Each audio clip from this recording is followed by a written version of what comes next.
Hello बच्चों, स्वागत है आप सभी का शिखर के ऑनलाइन क्लासेज में। आ जाओ बेटा, सभी बच्चे क्लास को स्टार्ट करते हैं। इम्पोर्टेंट चीज ये थी बेटा कि जो चतुर्थ श्रेणी कर्मचारी की जो मैं कहूँ फोर्थ ग्रेड की जो वैकेंसी आई थी, देखो सामान्य इसका नाम फोर्थ ग्रेड है, लेकिन इसके समकक्ष पहले भी कई वैकेंसी आ सकती है, आई हुई है। जैसे मैं आपके पशु परिचर की बात करूँ, पशु परिचर भी फोर्थ ग्रेड में आता है, चतुर्थ श्रेणी कर्मचारी का ही है ये भी। लेकिन यहाँ जो चतुर्थ श्रेणी है वो डायरेक्ट लिखा हुआ है। तो चतुर्थ श्रेणी कर्मचारी जो चयन बोर्ड है आरएसएसबी की बात करूं मैं, तो उन्होंने वैकेंसी निकाली। राजस्थान की सबसे बड़ी भर्ती है, 52,453 पदों के लिए आपकी वैकेंसी है। तो बहुत बड़ी वैकेंसी है, राजस्थान की सबसे बड़ी वैकेंसी है 2025 की। सर इसमें क्या होने वाला है तो बता दूं बेटा, एक एग्जाम होगा जिसके बाद डायरेक्ट आपको नौकरी मिल जाएगी सरकारी, बिना किसी माथा फोड़ के। इसमें सब्जेक्ट आने वाले सामान्य हिंदी, सामान्य इंग्लिश, जनरल नॉलेज, जिसमें जीके आएगा, विज्ञान आएगी, कंप्यूटर आएगा और करंट अफेयर्स आएगा और गणित। ये आपके 4 सब्जेक्ट होने वाले हैं। कुल मिला के छोटे मोटे 5 सब्जेक्ट होंगे, उनकी भी हम चर्चा करेंगे। हिंदी के जो क्वेश्चन आएंगे वो 30 आएंगे, इंग्लिश के आपके 15 क्वेश्चन आने वाले हैं, राजस्थान जीके के आपके 30 प्रश्न आएंगे, साइंस के 5 आएंगे, करंट के 10 आएंगे, कंप्यूटर के 5 आएंगे और 25 प्रश्न जो आएंगे आपके गणित के आने वाले हैं। तो ऐसे कुल मिलाकर आपको प्रश्नों को दिया गया है। शिखर संस्थान ने जो बैच है वो स्टार्ट कर दिया, आप सबको मालूम ही है। और अभी के लिए जो फीस है वो भी नाम मात्र, बहुत कम फीस रखी गई है शुरू के बच्चों के लिए। तो जल्द ही अपना कोर्स परचेज करें और तैयारी को स्टार्ट कर दें। अब आता है मुद्दे की बात पे। कर्मचारी चयन बोर्ड 2025 की स्कीम जारी कर दी गई है। इस परीक्षा का आयोजन कुल 200 अंक होने वाले हैं, जिसमें 120% पूछे जाएंगे। परीक्षा की अवधि आपकी 2 घंटे रहेगी और गलत उत्तर के लिए 1/3 अंक काटा जाएगा। माइनस मार्किंग जो इसमें रहने वाली है 1/3 के लिए, ठीक है सर, नेगेटिव मार्किंग मिला है। विषय के अनुमानित प्रश्नों की लगभग प्रश्नों का आइडिया है कि इतने ही रहने वाले हैं, एक आध प्रश्न आगे पीछे आपको पता हो जाता है। हिंदी के जो आपके हैं वो 30% रहने वाले हैं, अंग्रेजी के आपके 10% रहने वाले हैं, भूगोल के आपके 10% रहने वाले हैं, इतिहास कला और संस्कृति के 10% रहने वाले हैं, संविधान राष्ट्र के विषय संदर्भ में राजनीतिक प्रशासन के 10% रहने वाले हैं, विज्ञान के 5 रहेंगे, करंट के 10 रहेंगे, कंप्यूटर के 5 रहेंगे और गणित के आपके 30% रहने वाले हैं। ये जो एक मोटा मोटा आइडिया था जो मैंने आपको बता दिया है, ये प्रश्नों का जो है 1-2 प्रश्न का हेरफेर हो सकता है इधर उधर, क्योंकि शुरू में इन्होंने दिया हुआ है 30 और 15।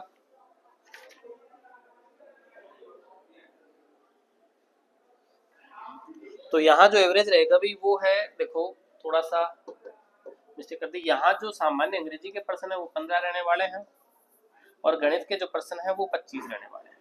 ये थोड़ा सा मिस्टेक हो गई थी। टोटल मिला के जो क्वेश्चन होंगे वो कितने होंगे, 120, और जो अंक जो होंगे इनके लिए वो आपके 200 अंक होंगे। थोड़ा सा टाइपिंग एरर था। हिंदी के आपके 30% है, अंग्रेजी के आपके 15% होंगे, भूगोल के आपके 10% होंगे, इतिहास कला और संस्कृति के 10% आपके, संविधान राजस्थान राज्य विशेष राजनीतिक और प्रशासनिक व्यवस्था के लिए आपके 10 क्वेश्चन होने वाले हैं। सामान्य विज्ञान के आपके 5% रहेंगे, बेसिक कंप्यूटर के भी 5 रहेंगे, करंट अफेयर्स के आपके 10 क्वेश्चन आएंगे और गणित से आपके टोटल क्वेश्चन जो है 25 पूछे जाने वाले हैं। चलो ठीक है, आगे बढ़ते हैं। प्रश्न का जो प्रकार है सारे के सारे वस्तुनिष्ठ ऑब्जेक्टिव है। अपने पास 4 ऑप्शन आते हैं, फर्स्ट, सेकंड, थर्ड और फोर्थ, और 5वां प्रश्न जो आता है अनुत्तरित प्रश्न। अनुत्तरित प्रश्न हो सकता है आपको उत्तर नहीं देना है, जिसका उत्तर नहीं देना है वो 5वां बॉक्स आपको क्या करना है, दायर करना है। ये आप सब लोग काफी दिनों से चल रहा है। अधिकतम अंक जो है 200 है, प्रश्नों की संख्या 120, समय अवधि 2 घंटे है, सभी प्रश्न समान अंक के हैं और गलत होने पर 1/3 काटा जाएगा। पेपर का जो स्तर है राजस्थान माध्यमिक शिक्षा बोर्ड माध्यमिक परीक्षा के इस समकक्ष रहेगा, मतलब आपका जो लेवल है वो 10th का रहने वाला है, जैसा कि पहले भी पशु परिचर में था, ये 10th लेवल का एग्जाम था। आ जाओगी आगे। पहला हम बात करेंगे सामान्य हिंदी की, पहले बात करेंगे हम सामान्य हिंदी से। आप सबको पता है कि सामान्य हिंदी के जो क्वेश्चन है वो आने वाले हैं भाई 30%। एक अच्छा खासा वेटेज है हिंदी का, जिनका हिंदी स्ट्रॉन्ग है तो बहुत अच्छी बात है, और नहीं है तो हम करवा देंगे भी। संज्ञा, सर्वनाम, क्रिया विशेषण, तत्सम, तद्भव, देसी और विदेशी शब्द, संधि आपकी पूछी जाने वाली है, संधि का अर्थ क्या है, उसके प्रकार क्या है, भेद कर दें, संधि विच्छेद, उपसर्ग और प्रत्यय क्या होंगे, पर्यायवाची और विलोम शब्द आपको याद रखना है। वाक्यांश के लिए एक शब्द भी आपको बहुत याद रखना है, वाक्यांश के लिए एक शब्द। फिर बात है शब्द शुद्धि की, शब्द शुद्धि, वाक्य शुद्धि, वर्तनी संबंधी शुद्धियों को छोड़कर वाक्य के सभी शुद्धियां, वर्तनी की शुद्धियां अपने को ध्यान नहीं रखनी है, बाकी सारी शुद्धियां आपको देखनी है। काल के प्रकार आपको पढ़ने, काल कितने हैं, उसके भेद पढ़ने आपको, मुहावरे लोकोक्ति बारे में बहुत ग्रामीण बालक को जानते हो। अंग्रेजी की परिभाषिक तकनीकी शब्दों का समानार्थी हिंदी शब्द, अंग्रेजी भाषा का परिभाषिक शब्दावली आपको पता होनी चाहिए। और कार्यपालकों से संबंधित ज्ञान, जैसे कार्यालय पत्र, कार्यालय आदेश क्या है, अधिसूचना, विज्ञप्ति क्या है, ज्ञापन, परिपत्र, निविदा, अर्ध सरकारी पत्र, जितने भी पत्र होते हैं उनके बारे में भी आपको बेसिक इन्फॉर्मेशन होनी चाहिए। तो इनमें से कुल मिलाकर आपको 30 प्रश्न आने वाले हैं। अच्छा खासा सिलेबस है, अच्छे प्रश्न है। हिंदी है, हिंदी में आपके जो, सॉरी अंग्रेजी है नेक्स्ट, अंग्रेजी में आपके जनरल इंग्लिश ग्रामर पोर्शन है आपका, इसमें से आपको 15 क्वेश्चन देखने को मिलेंगे एग्जाम में। बहुत छोटे टॉपिक हैं, जैसे मैं बात करूं टेंस है, सबको पता है, सीक्वेंस ऑफ टेंस, टेंस की सीक्वेंस आती है, वॉइस एक्टिव और पैसिव वॉइस आने वाला है, नरेशन आने वाला, डायरेक्ट और इनडायरेक्ट दोनों, ट्रांसफॉर्मेशन आएगा of sentence, assertive to negative, simple to negative की तरफ आपको जाना है, इंट्रोगेटिव आपको पढ़ना है, एक्सक्लेमेशनरी एंड वॉइस वर्ड्स आपको पढ़नी है, करेक्शन ऑफ सेंटेंस आपको याद रखना है, सेंटेंस में क्या करेक्शन हो सकता है अभी, वर्ड रॉन्ग यूज्ड, वर्ड का शब्दों का यूज भी पढ़ना है आपको पढ़ना, use of articles A and B के बारे में आपको पढ़ना है, डिटरमिनर्स आपको पढ़ने हैं, प्रीपोजिशन आपको पढ़ने हैं, पंक्चुएशन आपको पढ़ने हैं, translation of simple sentence, ordinary और कॉमन, कंपाउंड, ऑर्डिनरी और common sentence from Hindi to English, English to Hindi, Hindi to English, आपको ट्रांसलेशन भी आना चाहिए नॉर्मल शब्दों का, सिंपल जो टेंस होते हैं। वाइस वर्सा दोबारा रिपीट किया इन्होंने, glossary of official, official glossary का अपने को पता होना चाहिए, technical term with their Hindi version, technical term भी आपको पता होने चाहिए उनके हिंदी वर्जन के साथ। ऐसा कुछ एग्जाम में देखने को मिलेगा 15 क्वेश्चन के लिए। फिर नाम आता है सामान्य ज्ञान, तीसरा सबसे बड़ा पोर्शन है सामान्य ज्ञान। इसका जो अंक रहेगा वो है 50।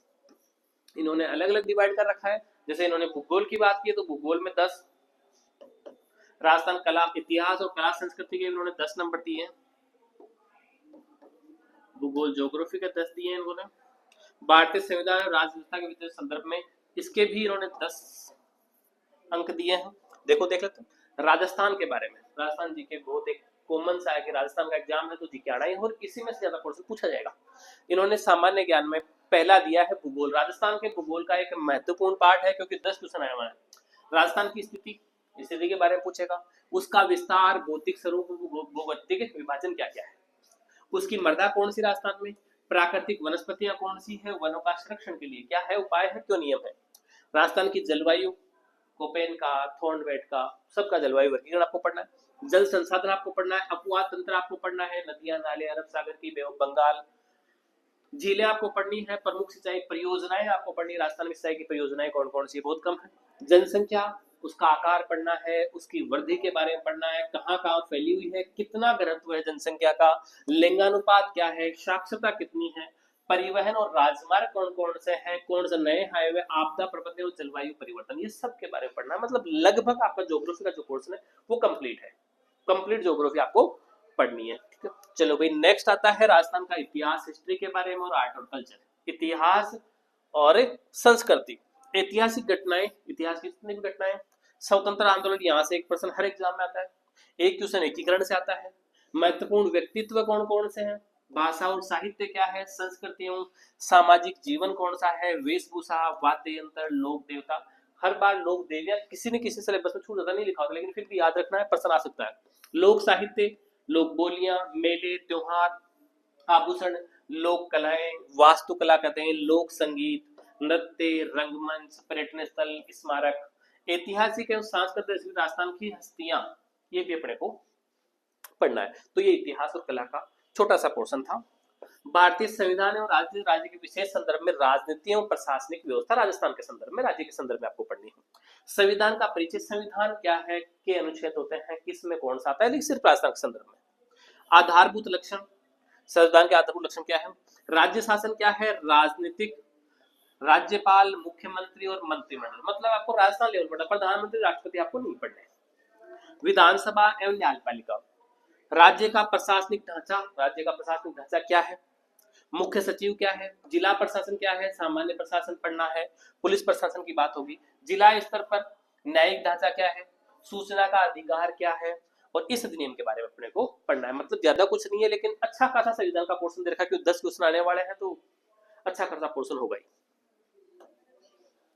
अगला जो आता है वही जनरल साइंस। आपको पता है कि जनरल साइंस होगी वो 5 अंकों की होगी, 5% मिलेंगे, मतलब 5 क्वेश्चन आने वाले हैं। 5 टॉपिक दे रखे हैं। पहला दे रखा है केमिस्ट्री का भौतिक और रासायनिक परिवर्तन, फिजिकल एंड केमिकल चेंजेस। दूसरा है धातु मेटल, अधातु और उसके यौगिक, यौगिकों के बारे में देखा है। प्रकाश का परावर्तन और उसके नियम, फिजिक्स का सिर्फ एक है, 2 केमिस्ट्री के हैं, 1 फिजिक्स का है। अनुवांशिकी एक क्वेश्चन यहाँ से आना ही आना है, हर एग्जाम में यही आता है, अनुवांशिकी जेनेटिक्स तो आएगी आएगी। मानव शरीर की संरचना, उसका अंग तंत्र, प्रमुख मानव रोग, कारक एवं निदान, और अपशिष्ट प्रवर्धन। ये 5 टॉपिक हैं, 5 क्वेश्चन है, तो सब टॉपिकों से अलग अलग एक क्वेश्चन आने वाला है। प्रमुख समसामयिक करंट अफेयर्स जो है आपका 10 क्वेश्चनों के लिए है। खेल खिलाड़ी, आपको सब पता है कि करंट में ओलंपिक चल रहे हैं, खेल दुनिया भर के खेल चल रहे हैं, आपको याद रखना है। राजनीति, अर्थव्यवस्था, राजस्थान की राजनीति उछाल हो रहा है, पंजाब में, दिल्ली में चुनाव हो रहा है, अपने को संदर्भ राजस्थान का ध्यान रखना है। सामाजिक, भौगोलिक, सांस्कृतिक, पारिस्थितिक संबंधी और तकनीकी क्षेत्र, मतलब राजस्थान के संदर्भ में कोई भी नया मुद्दा है उसमें से 1% पूछा, संबंधित मुद्दे कोई सा भी हो। राज्य और राष्ट्रीय मुद्दे, प्रसिद्ध व्यक्तित्व, अभी जो चर्चा में व्यक्तित्व रहा है। राज्य और राष्ट्रीय कार्यक्रम, नया कार्यक्रम कौन सा आयोजित हुआ है, मेले हैं, त्योहार है, नीति इत्यादि के बारे में। फिर अगला पॉइंट आता है कंप्यूटर का, वही 5 क्वेश्चन के लिए कंप्यूटर होगा। कंप्यूटर सिस्टम का अवलोकन करना है, मॉनिटर क्या है, पीसी क्या है, मदरबोर्ड क्या होता है, रैम क्या होती है, रोम क्या होती है, हार्ड डिस्क क्या होती है, एसएसडी क्या होती है, इनके बारे में नॉर्मल। हार्डवेयर डिवाइस, जो मैंने अपने नाम बताए सारे के सारे हार्डवेयर थे।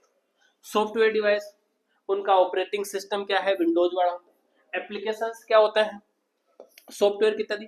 कार्यकाल अनुप्रयोग का अवलोकन, जैसे हम किसी भी ऑफिस में काम करते हैं तो एमएस वर्ड क्या है, एमएस एक्सेल क्या है, एमएस पावर पॉइंट क्या है, इंटरनेट क्या होता है, ईमेल क्या होता है। मतलब अपने को 3 बेसिक चीजें पढ़नी है। पहला था कंप्यूटर के हार्डवेयर के बारे में, मैंने 5-7 नाम लिए। दूसरा है सॉफ्टवेयर कौन से होते हैं, जैसे हम ऑपरेटिंग सिस्टम की बात कर रहे हैं, एप्लीकेशन की बात कर रहे हैं, ये सारे सॉफ्टवेयर होते हैं। फिर नाम आता है कार्यालय अनुप्रयोग, एमएस ऑफिस के बारे में पढ़ना, सिर्फ एमएस ऑफिस, उसमें भी विशेष दे रखा है इन्होंने, एमएस वर्ड, एक्सेल और पावर पॉइंट। इंटरनेट, ईमेल, आप इससे तो काफी जुड़े हो, दोनों ही चीजों से जुड़े हो, तो इनके बारे में पढ़ना है। अगला जो पोर्शन आता है वो आता है अभी गणित का, और 25% गणित से आपके आने वाले हैं। सर कौन कौन से टॉपिक है, पहला बहुत इजी है, महत्तम समापत्ति और लघुत्तम समापत्ति बहुत है, 1% आराम से मिल जाएगा, 2 भी मिल सकते हैं। औसत, लाभ हानि, परसेंटेज, साधारण ब्याज, चक्रवर्ती ब्याज, अनुपात, समानुपात, साझा, समय, कार्य, समय, चाल, दूरी, आंकड़ों का चित्र द्वारा निरूपण, ये सब पॉइंट है, और यहां से आपके 25 क्वेश्चन आने वाले हैं। सर ये बात तो सही है कि सिलेबस हमने गो थ्रू के लिए, बहुत अच्छी बात है, क्या क्या आएगा मैंने थोड़ा सा और ही बता भी दिया, क्लासों में आपको डिटेल से पढ़ाया भी जाएगा। इसके साथ ही सर कौन कौन पढ़ाने वाला है, फैकल्टीज कौन कौन है, तो बता दें बेटा। ज्योग्राफी की क्लास है मैं आपके ले रहा हूँ रेगुलर, काफी दिनों से एग्जाम क्लासेस चल रही है, आने वाले समय में अपडेट जो भी हो रहा है राजस्थान का जी का, आपको रात दिन का उछाल है, आपको पता ही है। पहले जिलों की संख्या 33 थी, फिर बढ़ के 50-51 हो गई, 50 हो गई, अब वापस घट के 41 हो गई, तो नए आंकड़े चलते रहते हैं, क्लासेस चलती रहती है, रेगुलर चल रही है। पहले 50 जिलों के हिसाब से जीके पढ़ाया था, वापस आपको 41 के हिसाब से पढ़ा दिया जाएगा। जनरल साइंस की कुछ क्लासें हैं जो महेंद्र सर लेंगे, रामदेव सर हैं जो कला और संस्कृति इतिहास में पढ़ा रहे हैं आपको, सामान्य हिंदी की जो क्लासें हैं महावीर सर लेंगे, गणित की जो है मेवाड़ा सर लेंगे, और जो अमित सर जो है आपकी इतिहास की क्लासें लेंगे आपके सोफी है। कंप्यूटर की जो है वो भी आपके सर लेंगे। तो ऐसे कुल मिला के आपकी जो बेसिक फैकल्टी है जो आपको पता है सामने है आपके, और मेरे हिसाब से आपको एक अच्छी फैकल्टी के साथ पढ़ने का एक सुनहरा अवसर मिल रहा है नाम मात्र की फीस में, तो ये एक बड़ी बात होगी। सर हमने तैयारी करनी है, आपने बताया, हमें समझ में भी आया है, फैकल्टीज भी अच्छी है, हम पढ़ के देखा भी है, हम जानते भी हैं, कई क्लास यूट्यूब पर हैं, देखी भी होगी। तो सर कहना ये है कि ये जो क्लास हम पढ़ना चाहते हैं वो कौन से ऐप से पढ़ें, कहाँ से पढ़ें, तो बेटा आपको गूगल पे जाना है, प्ले स्टोर पे, और आपको शिखर द लर्निंग ऐप डाउनलोड करना है। डायरेक्ट सर्च करना है शिखर द लर्निंग ऐप, आपको मिल जाएगा, सर्च करोगे, इंस्टॉल करना है, इंस्टॉल करने के बाद रजिस्ट्रेशन होगा, नाम, ओटीपी आएगा, मोबाइल नंबर डालना है, ओटीपी, अपना नाम फिल करना है, एड्रेस वगैरह, ईमेल वगैरह, राजस्थान से हो कहीं से भी हो, ये डाउनलोड करना। उसके बाद आपको एक सेक्शन मिलेगा यहाँ RPSC, RSSB, JET ICR, board examination, CUET, bank SSC, railway, Delhi police, और भी बहुत सारे ऑप्शन है, अपने को सिलेक्ट करना है आरएसएसबी, क्योंकि अपना जो एग्जाम है वो आरएसएस बोर्ड कंडक्ट हो रहा है। इसमें जैसे आगे जाओगे खूब सारे ऑप्शन मिलेंगे आपको। यहाँ जो है आरएसएस भी पे एक पॉइंट जो है डिनोट मिल जाएगा। उसके बाद आप स्क्रॉल करोगे नीचे की तरफ तो आपको कोर्स मिलेगा ही, आपको चतुर्थ श्रेणी कर्मचारी 2025 नया पेज जो है आपका, क्वेश्चन की डिटेल यहाँ दी हुई है। इस पे आपको जाओगे तो आपको मात्र अभी के लिए 149 रुपए में कोर्स मिल रहा है। सर कोर्स के साथ और क्या है, तो बता दे बेटा आपको। कोर्स के साथ आपको लगभग मैं बता दूं कि 50 टाइप की टेस्ट सीरीज मिलने वाले। सर 50 टाइप की कैसे, हम तो सिर्फ चतुर्थ श्रेणी कर्मचारी की तैयारी कर रहे हैं, हमें पशु पक्षी की टेस्ट सीरीज से क्या, पटवारी टेस्ट सीरीज में क्या। तो बेटा राजस्थान का जितने भी एग्जामिनेशन, जैसे मैं आपको बता दूं रीट, आरएस, पटवार, एलडीसी, वीडियो, पशु परिचर, कृषि परिचर, काफी सारे एग्जाम हैं जिनमें यही जीपी बार बार रिपीट होता है, वही मैथ के क्वेश्चन बार बार रिपीट होता है। तो हमने एक ऐसा ग्रुप बनाया है इसमें कि उसमें जो एग्जामिनेशन का पैटर्न है वो सभी कोर्स के लिए, सभी जो एग्जाम्स है उनके लिए दिया गया। और सारे जो टेस्ट हैं, बाकी सबका एक होता है कि अपने चतुर्थ श्रेणी तैयारी कर रहे हैं, लेकिन अपना एक मोटो होता है कि हम पटवारी का भी एग्जाम देंगे। आने वाले 2025 में दुनिया भर के एग्जाम है, सारे के सारे एग्जाम आपके होने वाले, रीट का भी आपका एग्जाम होने वाला है, पटवार का भी होगा, एलडीसी, वीडियो, कृषि प्रयोग से बहुत सारे एग्जाम। तो उन सब की तैयारी आप कर रहे हो, सारों का कोर्स तो आप नहीं ले रहे, लेकिन आप कर्मचारी चयन बोर्ड का जो चतुर्थ श्रेणी है उसका टेस्ट कोर्स दे रहा हूँ, तो इसके सारी की सारी आपको टेस्ट सीरीज में फ्री दे रहा हूँ अपनी तरफ से। सारी की सारी टेस्ट सीरीज आपको फ्री प्रोवाइड करवा रहा हूँ मात्र 149 रुपए में, क्योंकि आपको एक एवरेज पता होना चाहिए। जैसे आपको मान लो अपने पटवारी की तैयारी कर रहे हैं और आप में अच्छी खासी तैयारी है, तो आप आरएस का पैटर्न चेक करके आप अपनी तैयारी को जान सकते हैं कि अपना लेवल कहाँ तक है। और अपने को बेसिक से लेकर टॉप तक पहुंचने के लिए हर प्रकार की टेस्ट से अपने को गुजरना पड़ता है, क्योंकि मार्केट में हर सारी किताब आती है, हम हर किताब पढ़ते हैं, चाहे लेवल कोई सा भी हो। एग्जाम का पैटर्न अपने को समझना है, एग्जाम देने का तरीका देखना है, टाइमिंग मैनेजमेंट करना है, इसलिए मैंने सारे के सारे जो टेस्ट सीरीज है आपको फ्री प्रोवाइड करवा रखी है। तो जो मैंने बेसिक इन्फॉर्मेशन आपको बताई है ऐप के बारे में, आपके कोर्स के बारे में, चतुर्थ श्रेणी कर्मचारी के बारे में, छोटी वैकेंसी नहीं है, पद छोटा नहीं है। चतुर्थ श्रेणी कर्मचारी का मतलब झाड़ू लगाना नहीं होता है, बस इतना ध्यान रखना कि झाड़ू लगाना नहीं होता है। पशु परिचर भी चतुर्थ श्रेणी है, जो कृषि परीक्षक वो भी चतुर्थ श्रेणी है, और रेलवे ग्रुप डी होता है वो भी चतुर्थ श्रेणी है। तो कर्मचारी चयन बोर्ड का जो चतुर्थ श्रेणी कर्मचारी है वो सभी डिपार्टमेंट में हो सकता है। आप कलेक्टर के पास लगे हो, पियोन हो, कलेक्टर के ऑफिस में हो, तो कलेक्ट्रेट में आपका आना जाना है। हर कर्मचारी स्कूल में नहीं होता, हर छोटे मोटे ऑफिस में नहीं होता, आप कलेक्ट्रेट में भी चतुर्थ श्रेणी कर्मचारी की जरूरत होती है। तो आज के लिए इतना ही, कल फिर मिलूंगा मैं अपनी ज्योग्राफी क्लासों के साथ, कंप्यूटर अलग अलग क्लासों के साथ मैं आपको मिलता रहूं। तब तक के लिए राम राम, जय हिंद, जय भारत। जल्दी से अपने कोर्स की तरफ जाएं और अपनी तैयारी को बेहतर बनाएं। जय हिंद।